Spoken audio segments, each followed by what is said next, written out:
Genesis chapter 42.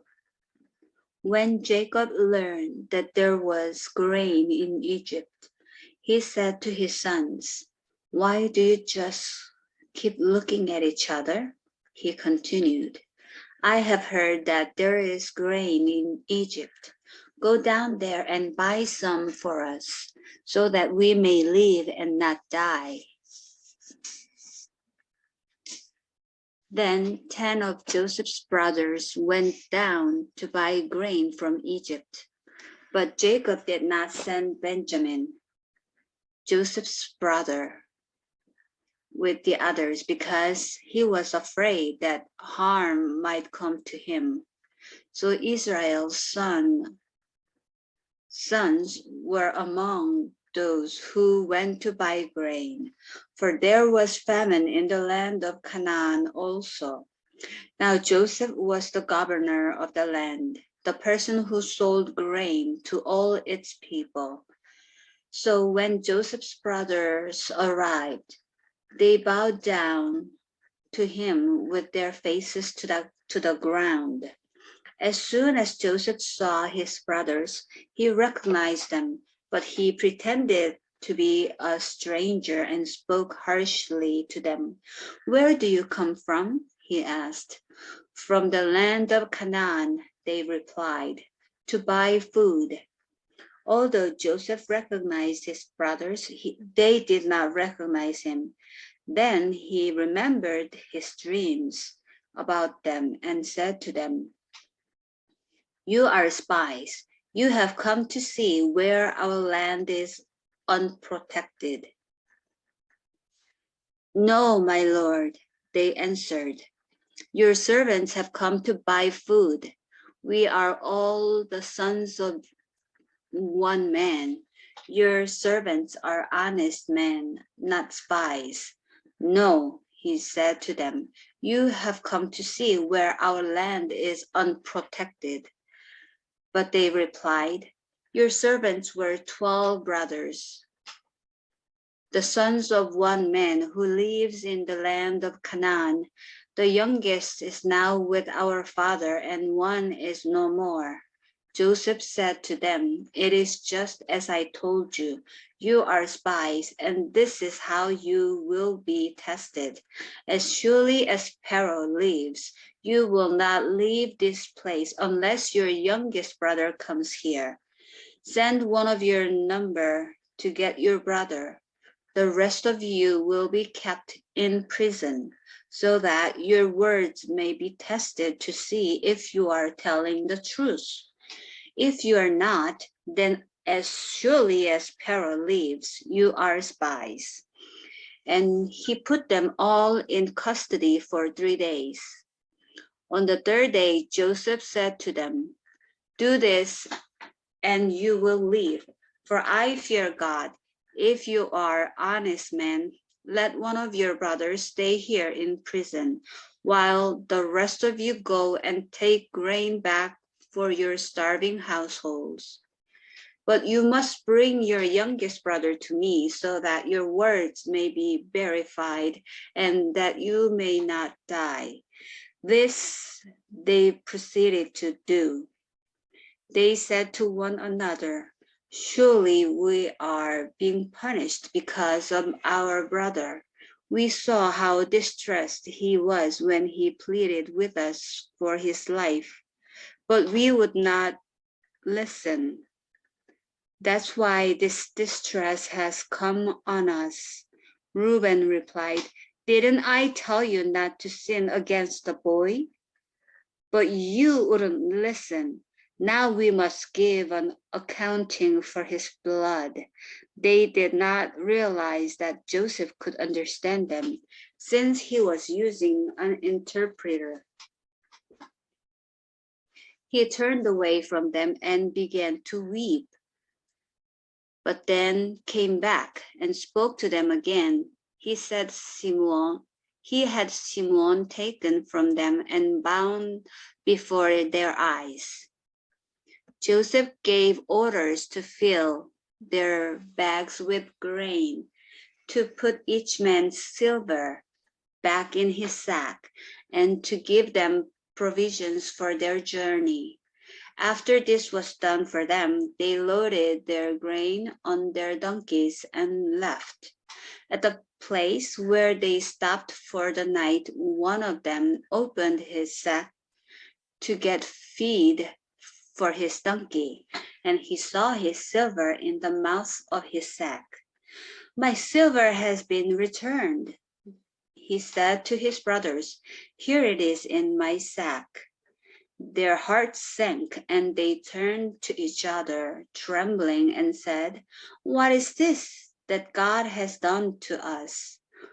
When they came to their father Jacob in the land of Canaan, they told him all that had happened to them.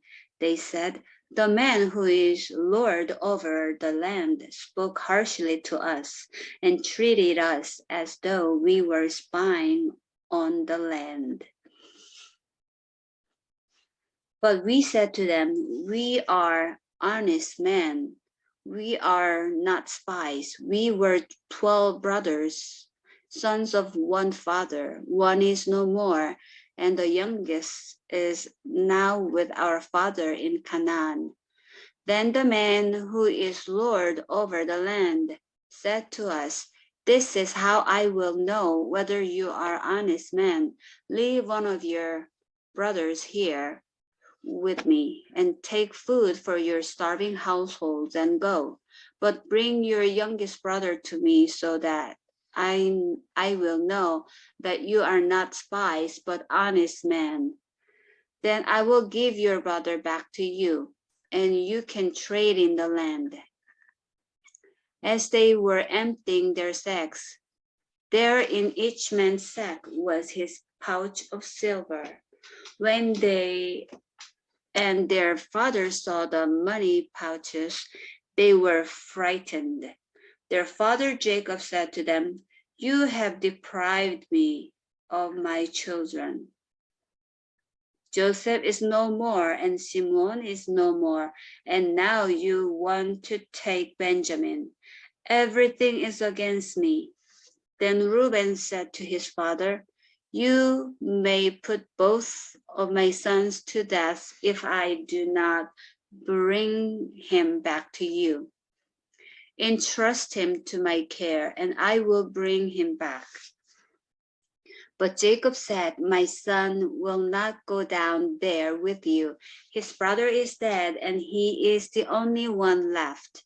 If harm comes to him on the journey you are taking, you will bring my gray head down to the grave in sorrow." Genesis chapter 43. Now the famine was still severe in the land. So when they had eaten all the grain they had brought from Egypt, their father said to them, "Go back and buy us a little more food." But Judah said to him, "The man warned us solemnly, 'You will not see my face again unless your brother is with you. If you will send our brother along with us, we will go down and buy food for you. But if you will not send him, we will not go down.' Because the man said to us, 'You will not see my face again unless your brother is with you.'" Israel asked, "Why did you bring this trouble on me by telling the man you had another brother?" They replied, "The man questioned us closely about ourselves and our family. 'Is your father still living?' he asked us. 'Do you have another brother?' We simply answered his questions. How were we to know he would say, 'Bring your brother down here'?" Then Judah said to Israel, his father, "Send the boy along with me, and we will go at once, so that we and you and our children may live and not die. I myself will guarantee his safety. You can hold me personally responsible for him. If I do not bring him back to you and set him here before you? I will bear the blame before you all my life. As it is, if we had not delayed, we could have gone and returned twice." Then their father Israel said to them, "If it must be, then do this. Put some of the best products of the land in your bags and take them down to the men as a gift, a little balm and a little honey, some spices and myrrh, some pistachio nuts and almonds.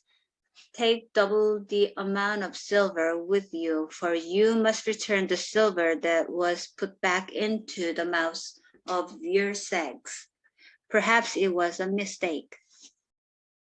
Take your brother also and go back to the men at once. And may God Almighty grant you mercy before the men, so that he will let your other brother and Benjamin come back with you. As for me, if I am bereaved, I am bereaved." So the men took the gifts and doubled the amount of silver, and Benjamin also. They hurried down to Egypt and presented themselves to Joseph. When Joseph saw Benjamin with them, he said to the steward of his house, "Take these men to my house, slaughter an animal, and prepare a meal. They are to eat with me at noon." The man did as Joseph told him and took the man to Joseph's house. Now the men were frightened when they were taken to his house. They thought, "We were brought here because of the silver that was put back into our sacks the first time. He wants to attack us and overpower us and seize us as slaves and take our donkeys." So they went up to Joseph's steward and spoke to him at the entrance to the house. "We beg your pardon, our lord," they said. "We came down here the first time to buy food, but at the place where we stopped for the night, we opened our sacks, and each of us found his silver, the exact weight, in the mouth of his sack. So we have brought it back with us. We have also brought additional silver with us to buy food. We don't know who put our silver in our sacks." "It's all right," he said. "Don't be afraid. Your God, the God of your father, has given you treasure in your sacks. I received your silver." Then he brought Simon out to them. The steward took the men into Joseph's house, gave them water to wash their feet, and provided fodder for their donkeys. They prepared their gifts for Joseph's arrival at noon, because they had heard that they were to eat there. When Joseph came home, they presented to him the gifts they had brought into the house, and they bowed down before him to the ground. He asked them how they were, and then he said, "How is your aged father you told me about? Is he still living?" They replied, "Your servant, our father, is still alive and well." And they bowed down, prostrating themselves before him. As he looked about and saw his brother Benjamin, his own mother's son, he asked, "Is this your youngest brother, the one you told me about?" And he said, "God be gracious to you, my son." Deeply moved at the sight of his brother, Joseph hurried out and looked for a place to weep. He went into his private room and wept there. After he had washed his face, he came out and, controlling himself, said, "Serve the food." They served him by himself, the brothers by themselves, and the Egyptians who ate with him by themselves, because Egyptians could not eat with Hebrews, for that is detestable to Egyptians. The men had been seated before him in the order of their ages, from the firstborn to the youngest, and they looked at each other in astonishment when portions were served to them from Joseph's table. Benjamin's portion was 5 times as much as anyone else, so they feasted and drank freely with him. Genesis chapter 44. Now Joseph gave these instructions to the steward of his house. Fill the men's sacks with as much food as they can carry, and put each man's silver in the mouth of his sack. Then put my cup, the silver one, in the mouth of the youngest one's sack, along with the silver for his grain. And he did as Joseph said. As morning dawned, the men were sent on their way with their donkeys. They had not gone far from the city when Joseph said to his steward, "Go after those men at once, and when you catch up with them, say to them, 'Why have you repaid good with evil? Isn't this the cup my master drinks from and also uses for divination? This is a wicked thing you have done.'" When he caught up with them, he repeated these words to them. But they said to him, "Why does my Lord say such things? Far be it from our servants to do anything like that. We even brought back to you from the land of Canaan the silver we found inside the mouths of our sacks. So why would we steal silver or gold from your master's house? If any of your servants is found to have it, he will die, and the rest of us will become my Lord's slaves." "Very well then," he said, "let it be as you say. Whoever is found to have it will become my slave. The rest of you will be free from blame." Each of them quickly lowered his sack to the ground and opened it. Then the steward proceeded to search, beginning with the oldest and ending with the youngest. And the cup was found in Benjamin's sack. At this, they tore their clothes. Then they all loaded their donkeys and returned to the city. Joseph was still in the house when Judah and his brothers came in, and they threw themselves to the ground before him. Joseph said to them, "What is this you have done? Don't you know that a man like me can find things out by divination? What can we say to my Lord?"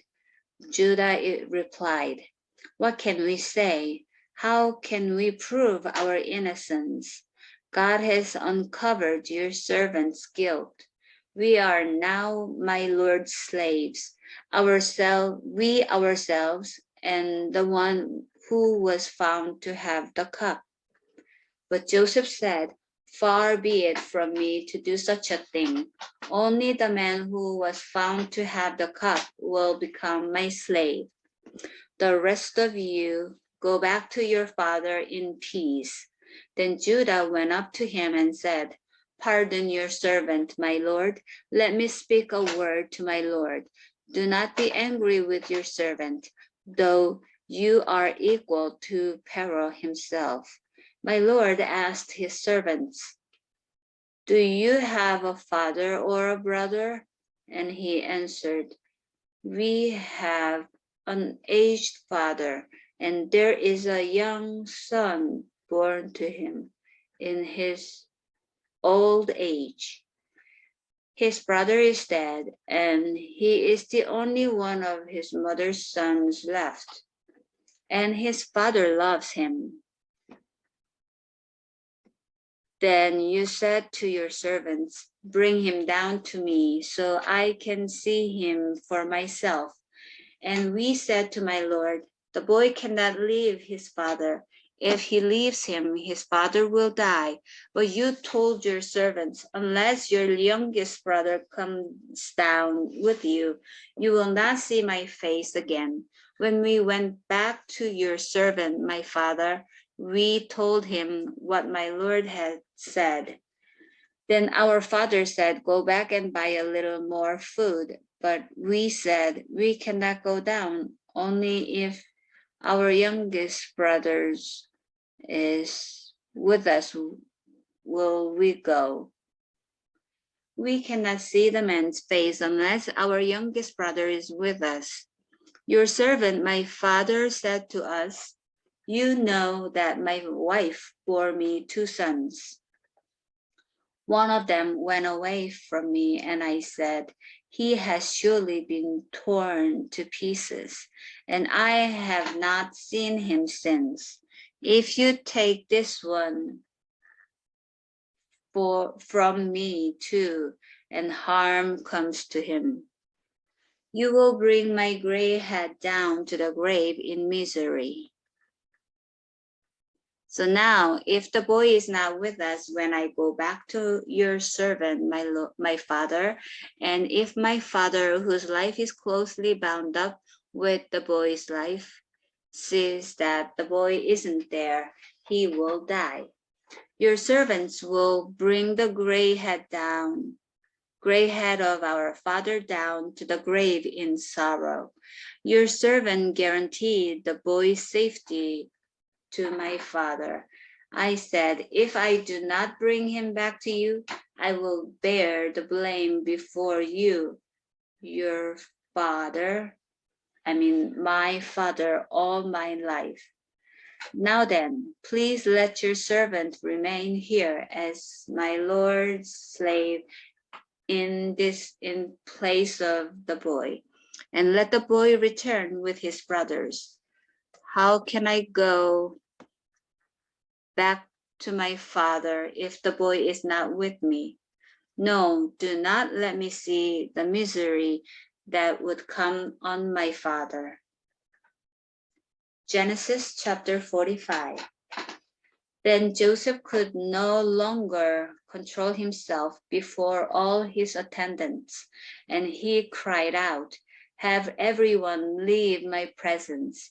So there was no one with Joseph when he made himself known to his brothers, and he wept so loudly that the Egyptians heard him, and Pharaoh's household heard about it. Joseph said to his brothers, I am Joseph. Is my father still living? But his brothers were not able to answer him because they were terrified at his presence. Then Joseph said to his brothers, Come close to me. When they had done so, he said, I am your brother Joseph, the one you sold into Egypt. And now do not be distressed and do not be angry with yourselves for selling me here, because it was to save lives that God sent me ahead of you. For 2 years now, there has been famine in the land, and for the next 5 years, there will be no plowing and reaping. But God sent me ahead of you to preserve for you a remnant on earth and to save your lives by a great deliverance.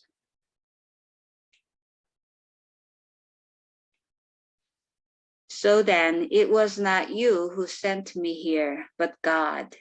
He made me father to Pharaoh, lord of his entire household and ruler of all Egypt. Now hurry back to my father and say to him, 'This is what your son Joseph said. God has made me Lord of all Egypt.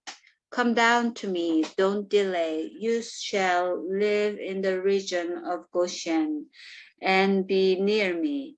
You, your children and grandchildren, your flocks and herds, and all you have. I will provide for you there, because 5 years of famine are still to come. Otherwise, you and your household and all who belong to you will become destitute. You can see for yourselves, and so can my brother Benjamin. That is really I who am speaking to you. Tell my father about all the honor accorded me in Egypt and about everything you have seen. And bring my father down here quickly. Then he threw his arms around his brother Benjamin and wept. And Benjamin embraced him, weeping. And he kissed all his brothers and wept over them. Afterward, his brothers talked with him.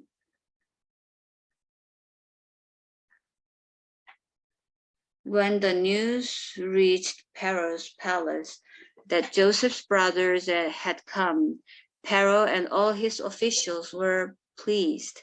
Pharaoh said to Joseph, "Tell your brothers, do this, load your animals and return to the land of Canaan and bring your father and your families back to me. I will give you the best of the land of Egypt."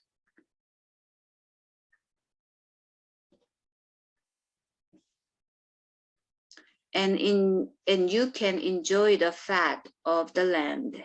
You are also directed to tell them, "Do this, take some carts from Egypt for your children and your wives, and get your father and come. Never mind about your belongings, because the best of all Egypt will be yours." So the sons of Israel did this. Joseph gave them carts, as Pharaoh had commanded. And he also gave them provisions for their journey.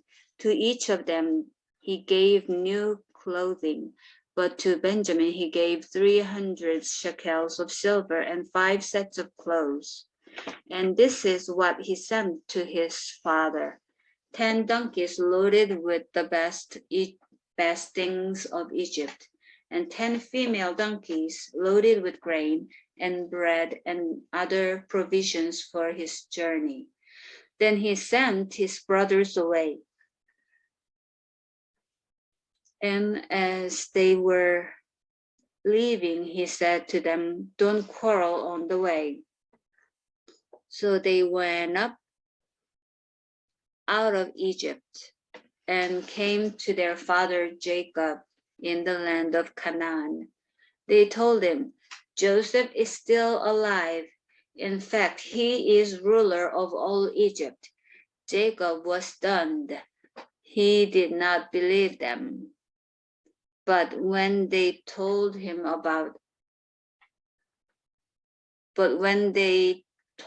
everything Joseph had said to them, and when he saw the carts Joseph had sent to carry him back, the spirit of their father Jacob revived.